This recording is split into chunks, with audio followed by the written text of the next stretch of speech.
first sequence shows a sphere being morphed to a torus that is slightly offset from it. The specular highlights show the actual 3D nature of this morphing. The bulge that appears rapidly on the right-hand side of the sphere is a consequence of the rapid fall-off of the sphere's density function, as discussed in the paper. Notice that this particular variation between a sphere and a torus could not be implemented with superquadrics because of the lack of symmetry. The second illustration shows the results of a different morphing schedule, in which 1 over f noise is added to the volume data during the transition phase. The resulting crinkly surface masks the high-frequency details of the models. Notice how the teapot spout appears out of a forest of bumps. This slow-motion version lets you examine those details.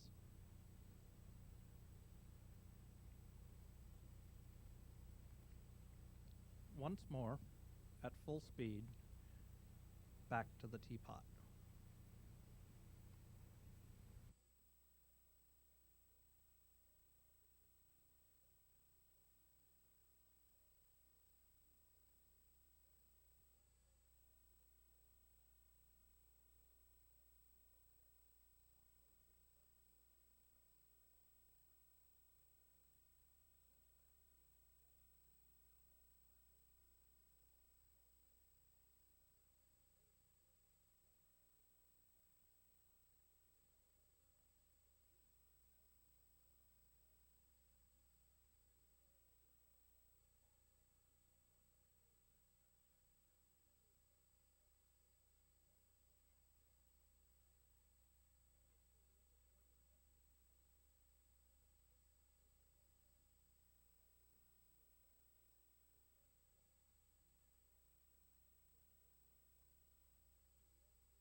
Welcome to Shastra, a distributed and collaborative geometric design and visualization environment we are developing in the Computer Science Department of Purdue University.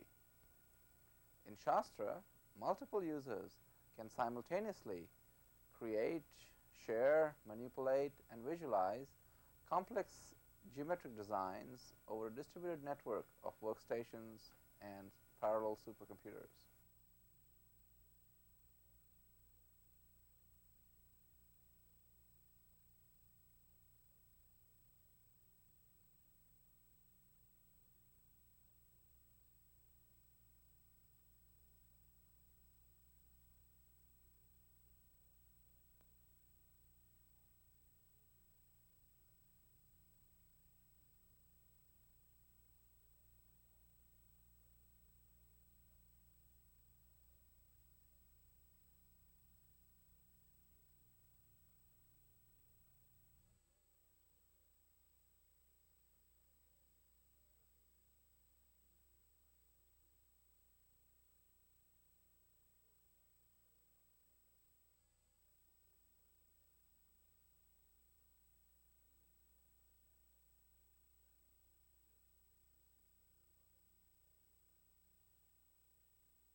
This video demonstrates a simple differential equation method for describing the natural beauty of human hair.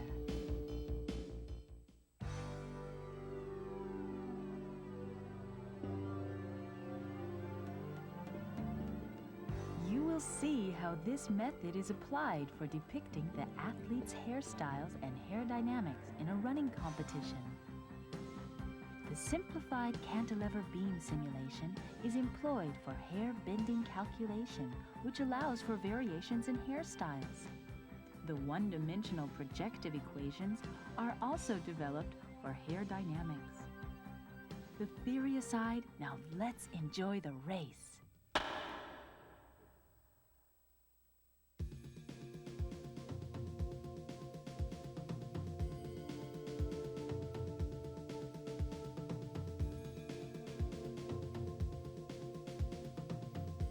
And so you see the first step towards a realistic representation of hair's natural beauty.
Here we see direct manipulation of a free-form deformation of a flattened sphere to create a model of a figure. The user is using a magnet, shown in red, to pull and twist at the model.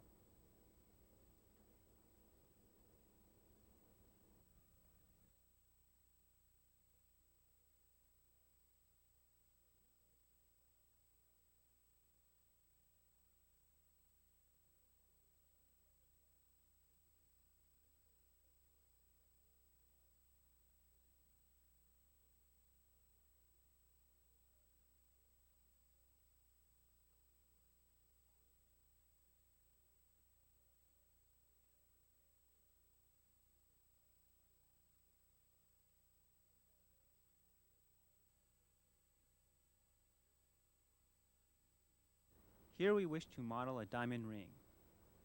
The gemstone needs to be held in by prongs. To create a prong, we start with a straight piece of gold and then deform it to fit around the gem. The gray sphere is used to pull at the prong.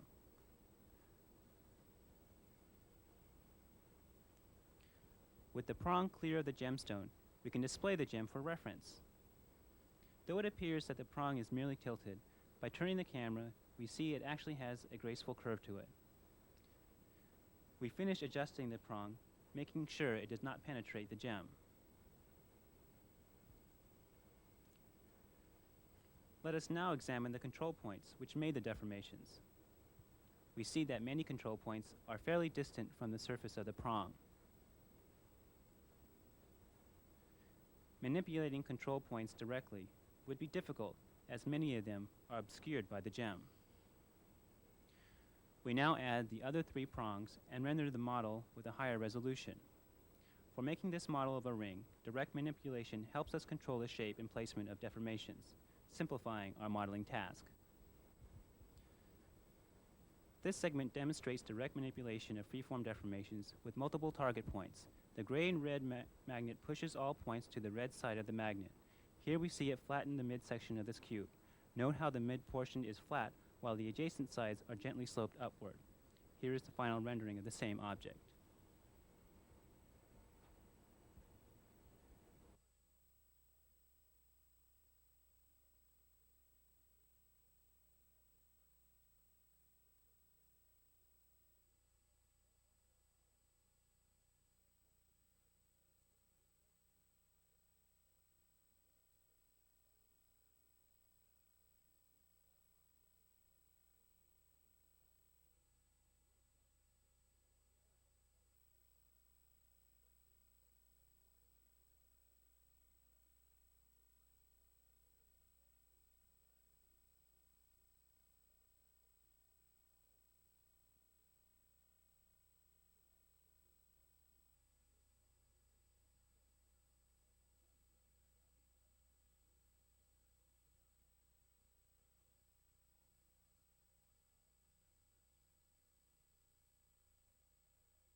White vectors represent bonds in the backbone of a small protein. These colored vectors show bonds in the side chains. A chemist moves the structure by picking an atom with a mouse and dragging it. Throughout the interactive session, the system, called Sculpt, continually maintains protein properties such as bond lengths, angles, and planar segments. The chemist just requested that Sculpt model attractions and repulsions of electron shells. The red shells show overlapping, or repulsive, electron shells. Sculpt quickly separates the atoms to reduce the repulsion. This is seen by the reduction in the number of red shells. The backbone in this larger protein winds through two helices. The chemist will pull the segment connecting the helices in order to remove the V-shaped divot. First, the chemist displays the side chains to show all the atoms in this model. When the chemist pulls atoms in the backbone, Sculpt adds a spring, or potential energy, to the energy that models dihedral angles and attractions and repulsions between atoms. Before the screen is redisplayed, Sculpt finds a minimum energy that satisfies a set of nonlinear constraints. The constraints maintain fixed bond lengths and angles. This constrained minimization maintains a valid protein model throughout an interactive session. The red shells indicate that the chemist just turned on the model of non-bonded attractions and repulsions. Notice many atoms overlap where the backbone winds into the helices. Sculpt automatically separates the atoms rather than requiring the chemist to do so manually. This model contains 355 atoms, 1,027 constraints, and approximately 3,400 energy functions. On each update, Sculpt finds a locally constrained minimum using a Lagrange multiplier method. Sculpt evaluates the energies and constraints and their derivatives, and then solves an m by m system of equations, where m is the number of constraints. Special properties of the constraint topology in a protein yield a banded system of equations. Therefore, the computation in this algorithm scales linearly with the number of atoms. Sculpt maintains 2 updates per second with this protein using a Silicon Graphics 240. All the footage in this video was recorded in real time.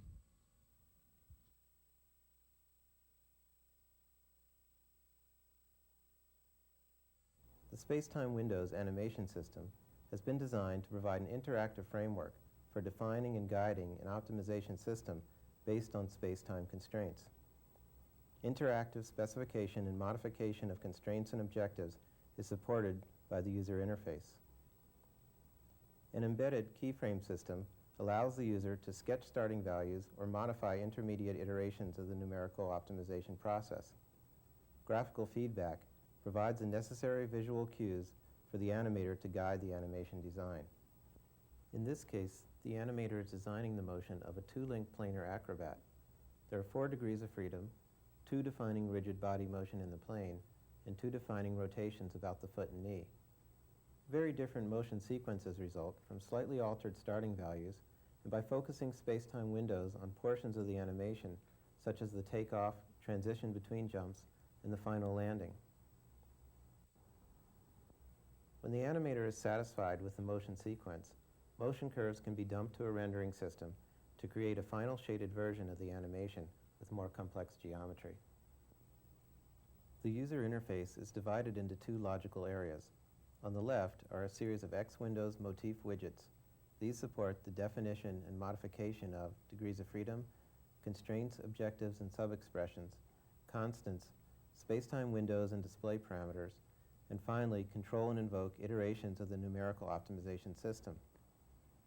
Expressions are entered symbolically and parsed and differentiated by a separate process utilizing the Maple symbolic algebra package. Spacetime windows are defined to focus on specific time intervals and specific degrees of freedom. Then, iterations of the numerical optimization system are invoked to solve for an animation sequence which minimizes the objective subject to specified constraints. The embedded keyframe system allows the user to scan back and forth through the current animation iteration and modify portions of the motion sequence by adjusting the control points defining the B-spline curves for individual degrees of freedom. These modified curves are used for the next iteration of the optimization process. Graphical feedback is provided in the form of plots of the degrees of freedom and their first two derivatives through time, plots of symbolic expressions, such as constraints and objectives through time, and of course, the animation sequence itself. The simplest creature of interest is a two-dimensional point mass acting under gravity. If constrained simply to move from the origin to 10 units to the right with an objective to minimize the use of internal forces, it will move in a straight line. If, however, the internal forces are constrained to be 0 during the middle of the animation, the point will fire itself upward, then drift in a parabolic arc and settle to the final position.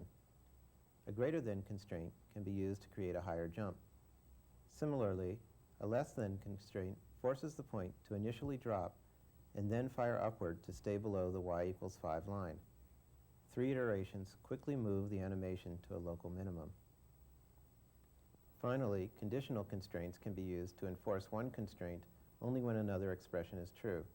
In this case, that y must equal 7 if x is greater than 5. After 4 iterations, this motion also settles into a constrained minimum. Animating a cat chasing a mouse illustrates one of the advantages of the use of spacetime windows.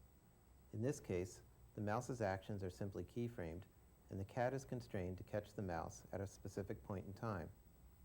In a single spacetime window, the cat will optimize its motion simply by moving to where the mouse will be and letting the mouse run into its mouth. A somewhat more realistic motion can be formed by adding a series of constraints, still in a single window, for the cat to match the mouse's position at particular intervals. However, since the cat still has knowledge of all its constraints, it creates a smooth motion which anticipates the future. The same set of constraints, optimized over a series of smaller space-time windows, focusing only on intervals of time, results in a more realistic chasing motion. The next set of sequences depicts an animated rocket with 3 spatial degrees of freedom defining the rocket body's position, 2 degrees of freedom defining the orientation of the engines, and finally 1 degree of freedom for the thrust. The rocket moves and orients itself to match the user-specified constraints by rotating and firing its engines. Hank Driscoll used this creature to create an animation involving a series of constraints defining a complex path through space. Individual constraints specify both position and orientation of the rocket at particular points in time. The animation was completed by interactively focusing attention on small space-time windows and by modifying constraint weights until a satisfactory set of motion curves was found.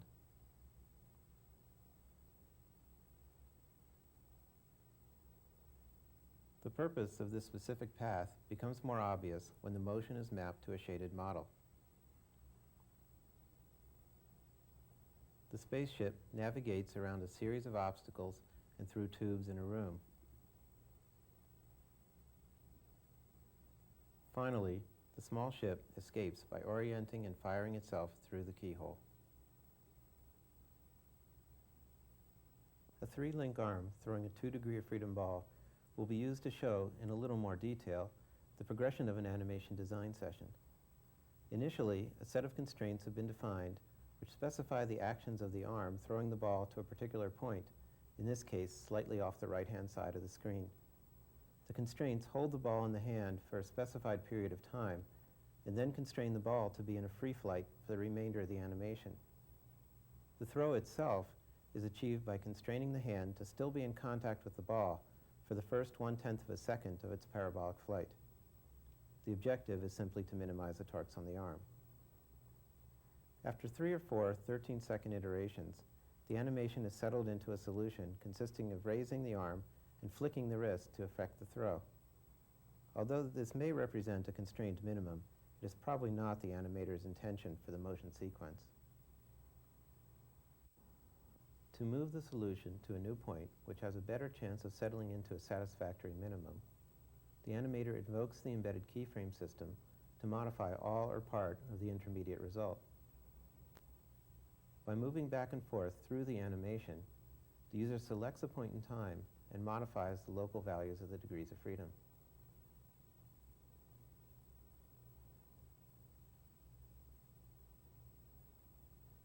The keyframes do not act as new constraints, but rather as suggestions for the motion. After setting 5 keyframes, the animator has essentially sketched a new motion sequence, which roughly depicts an overhand throw. This is then used in subsequent iterations of the optimization process.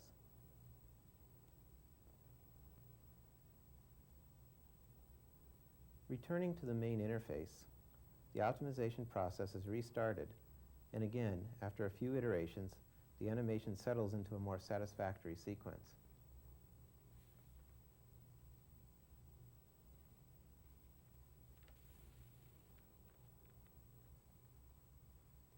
A few segments of the animation are still not completely satisfactory to the animator. In particular, the point of the throw is still rough, as is the follow-through of the arm after the throw. In the first instance, the animator selects a small space-time window around the ball's release, raises the weights of the constraints holding the ball in the hand, and restarts the optimization. A few short iterations later, the portion of the animation surrounding the release have converged to a satisfactory solution. At this point, the space-time window is opened back to the full sequence. A filter is passed over the motion curves to smooth out the follow-through, and new iterations are run. 2 more iterations complete the process.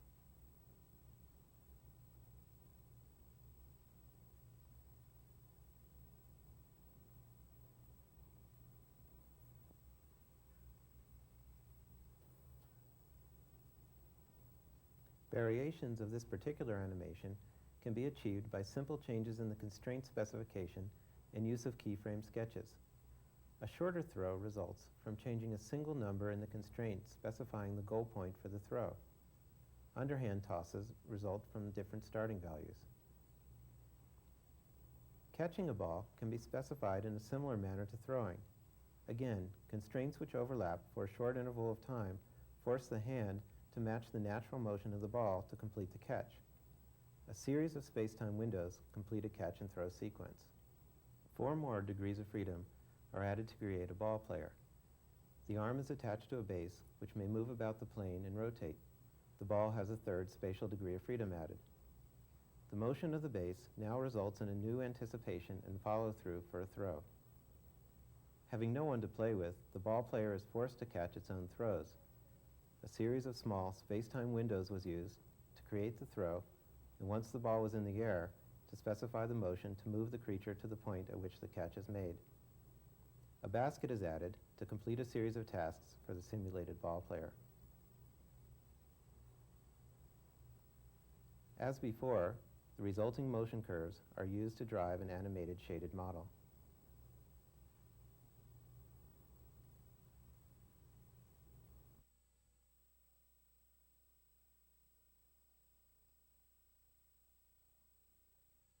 In our interaction test bed, cameras can be dragged like other objects.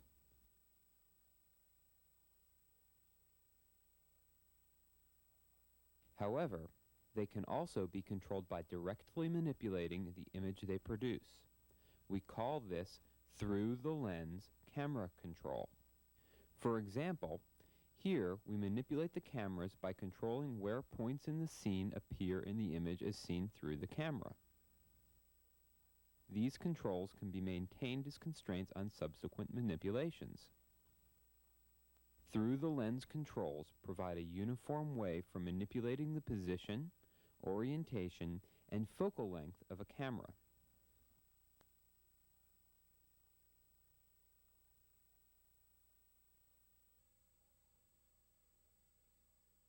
Our methods make it easy to define other through-the-lens controls. For example, here we constrain how long the cube edge appears in the image.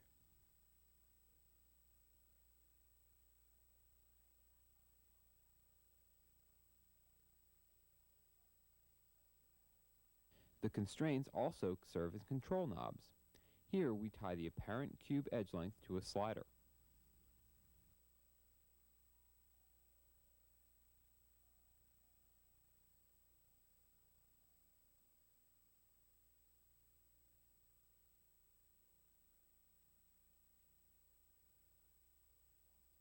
Through-the-lens controls can be combined with world space constraints.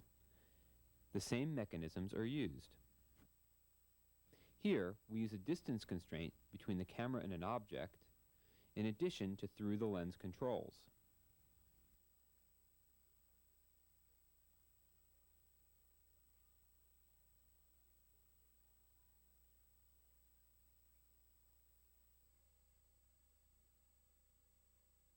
Here, we place image position nails on two corners of the middle cube. As the camera is translated along a track above the arrows, it pans, zooms, and rotates to maintain the positions of these points.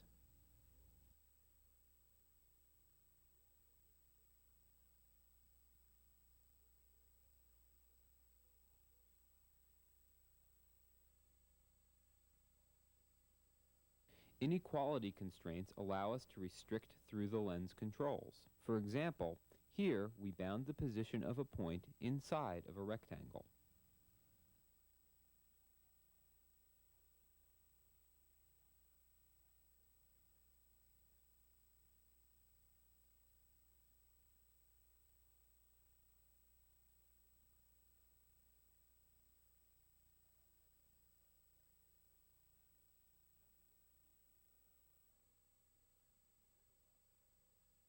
The through-the-lens controls can also be made to follow along motion paths.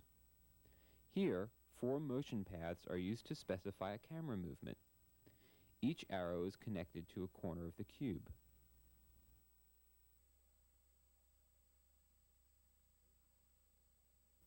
So far, we have only considered stationary objects. By coupling object and camera motions, through-the-lens controls can implement behaviors like tracking, shown here.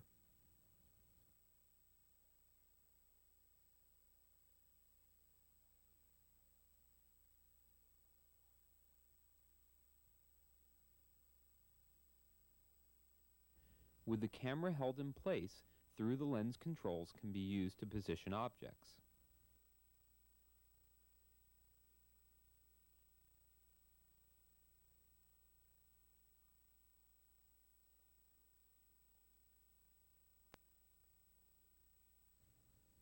In this example, through-the-lens controls are used to place the spacecraft as well as position the camera. The positions of the planets are fixed, while the camera and spacecraft are free to move.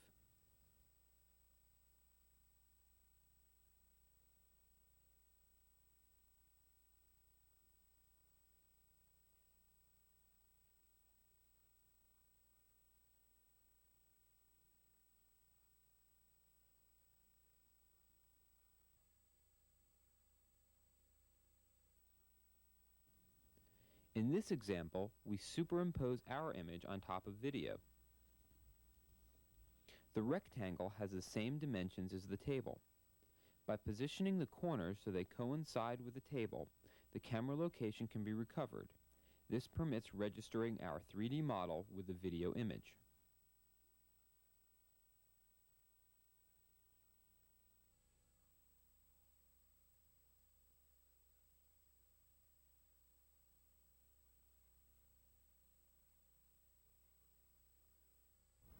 The research of the Brown University Graphics Group focuses on the development of 3D interactive environments. To this end, we've developed the notion of 3D widgets, objects that encapsulate 3D geometry and behavior. We build these widgets as first-class objects in our animation system rather than with a separate toolkit. Application objects and widgets alike are integral parts of the 3D environment and are even defined in the same scripting language. In current systems, a variety of techniques have been implemented for manipulating 3D objects. An array of 2D sliders is still the most common interface to 3D interactive modeling. However, these 2D widgets are clumsy because there is often little correlation between their motion and their effects in a 3D view.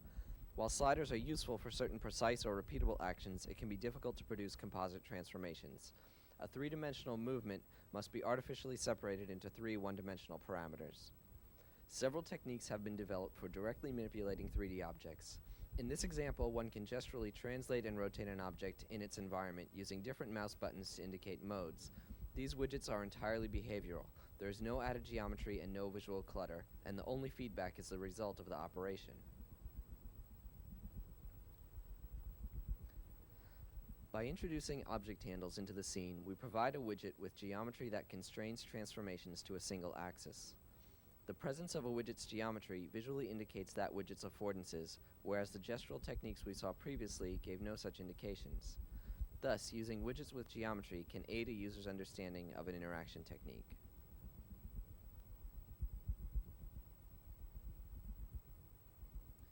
In this video paper, we will explore some of the wide variety of design possibilities for 3D widgets. To do this, we have constructed several widgets to perform the deformation operations introduced by Al Barr in SIGGRAPH 84.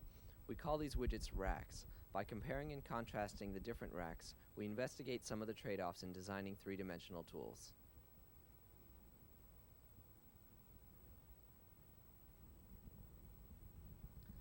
The deformation operators are powerful high-level tools for manipulating the geometry of objects. However, users struggle to control as many as 14 different parameters in this 2D array of sliders. These one-dimensional sliders have a number of disadvantages. First, they consume a great deal of screen real estate. Second, they artificially separate related parameters from each other, such as the three components of a vector or point. Lastly, they remove all controls for parameters from the 3D view of the object, increasing the distance between user intention and their actual effects. We can see how difficult it is here to relate the positions of the sliders to the actual deformations performed on the object.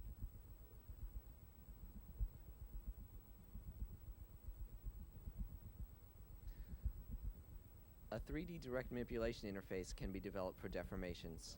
However, this kind of interface must fix most of the parameters of the deformation and map mouse gestures to the one or two remaining values. Here, the mouse gesture controls the twist angle of a deformed cube. Unfortunately, like the gestural techniques for transforming objects described earlier, this interface does not display its affordances, and there is no feedback beyond the visible twisting of the object.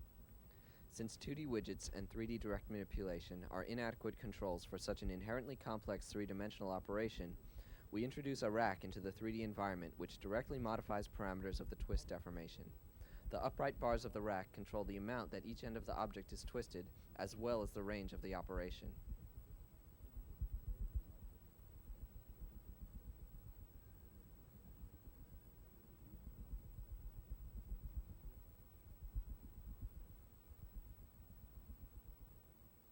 Our original rack combines the twist, taper, and bend operations in a single widget. With three handles, we control 10 degrees of freedom with one- and two-way constraints. The angles and positions of the bars control and indicate the parameter values of the deformations. The handles are modeled to look like actual handles so that they invite twisting or moving, but they do not indicate what their functions are until one actually pulls on them.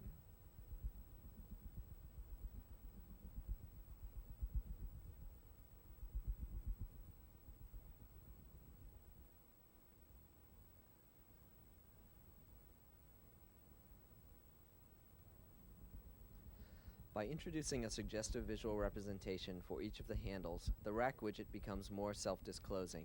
For instance, the twisted shape of the twist handle indicates its function. By pulling on the twisted handle, the object twists in direct proportion to the angle through which the handle was rotated.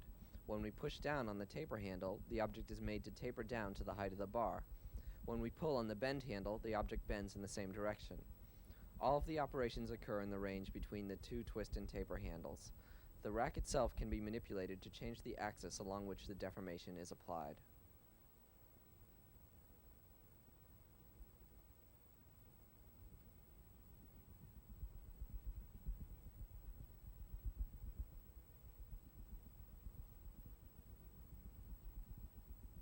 Pulling on one handle of this rack changes the amplitude of the wave operation. Similarly, translating the other bar directly changes the phase. The distance between the two bars controls the frequency. These parameters are explicitly controlled by the user's manipulation of the rack. Other parameters are implicitly controlled by the same widget. Here, the number of tessellations in the object is increased in proportion to the frequency of the wave to maintain a smoothly curved object. The next rack has only one explicit function, to bend an object. However, in order to maintain this illusion, more than half a dozen operations are simultaneously changed. This rack must change the axis and normal vectors of the bend angle, and the range along the bend axis. In addition, the object is oriented with respect to the anchor to maintain the illusion that the object is bent in a curve between the handles.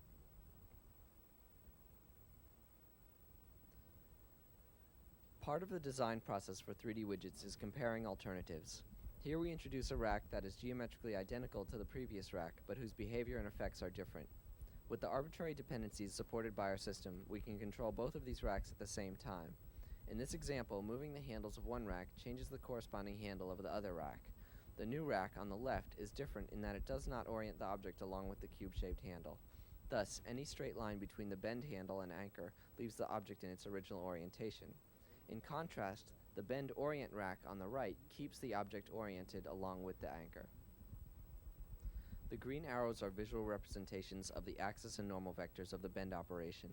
These visual annotations help users and interface designers debug and understand a widget's behavior, as well as compare the subtle differences between similar widgets. We sometimes use animation as an additional aid in widget design. Here we set several positions for the handles, then repeatedly view the resulting changes. Like the geometric annotations, this helps us to compare the subtle differences between similar rack designs.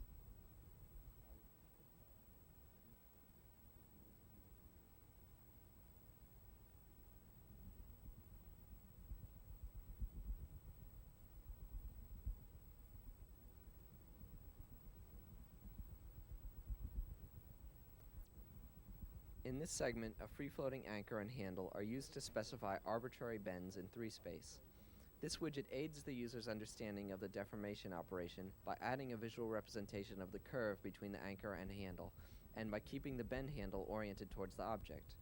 The behavior of this rack is no different from the previous rack that oriented the object.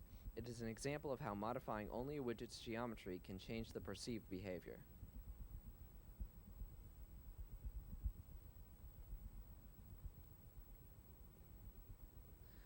This free-floating twist rack includes a widget in the form of a corkscrew. This representation immediately reveals the twisting nature of the widget. As we rotate the corkscrew, the twist angle of the object changes accordingly. However, the widget is free to rotate in all directions. It has more degrees of freedom than it actually controls in the deformation. Consequently, after a few transformations, the corkscrew becomes misaligned, and it is difficult to predict the effects of subsequent changes.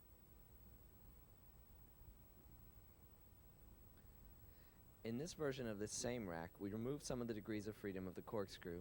It orients itself towards the anchor and only rotates in the plane perpendicular to the axis of deformation. Rotations now correlate exactly with the twisted object. In this example, removing some degrees of freedom makes the widget more visually compelling and predictable. It is important that the actual degrees of freedom of the widget match those of the action it performs.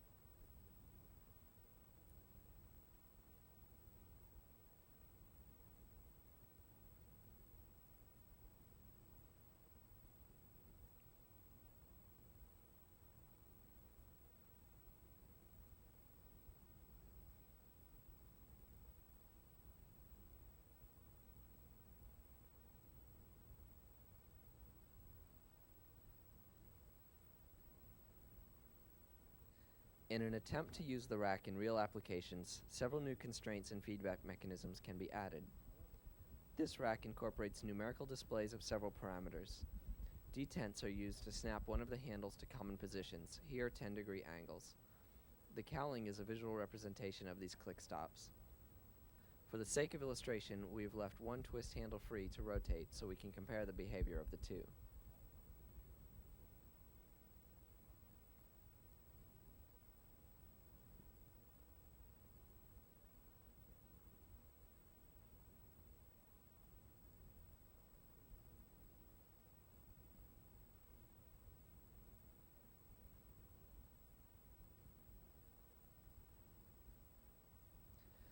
We have added a ring-shaped slider on the second twist handle that changes the magnitude of its effects.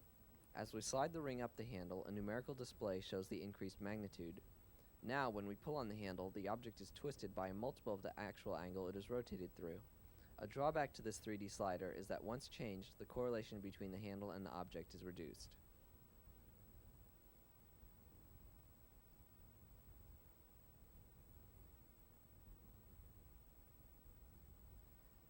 In the following sequence, we can see how a rack that combines several operations can prove to be overwhelmingly complicated. This particular rack incorporates elements of many of the racks already shown in this presentation. There are 2 handles for the twist deformation, 2 for taper, and 3 for bend. 3D ring sliders have been added to control the magnitude of the deformation operations. This rack may be too cluttered to be useful. From our experience, it can be easier to sequentially apply simpler racks, like some of the examples shown earlier, just as a woodworker would sequentially use a number of different specialized tools to create a complicated shape.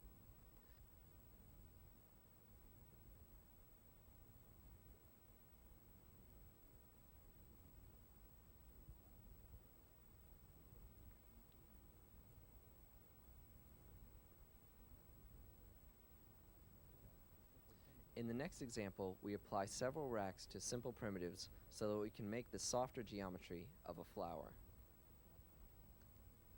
We have used the problem of directly specifying deformations as a vehicle for experimenting with the design of true 3D user interfaces. Our experience with deformations has shown that traditional textual and 2D interfaces to such complex tasks are inadequate. It is difficult for a designer to correlate her commands with the effects they produce. The better versions of our rack widgets, on the other hand, provide a concise and direct interface to a complex task.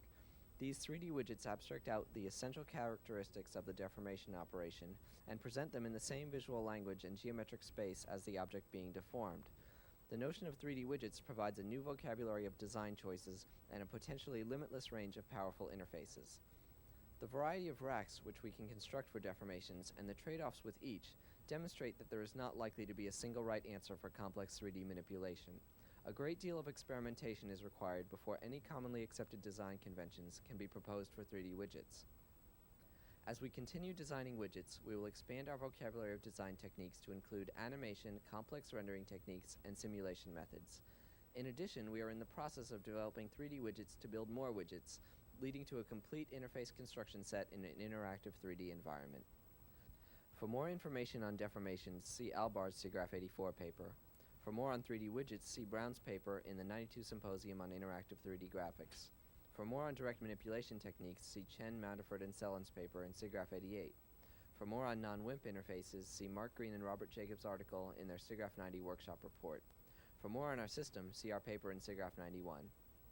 We would like to thank Robert Zelznick, Nate Huang, and Frank Graff for their technical support, along with the rest of the Brown Graphics group. We would also like to acknowledge the generous support of our sponsors.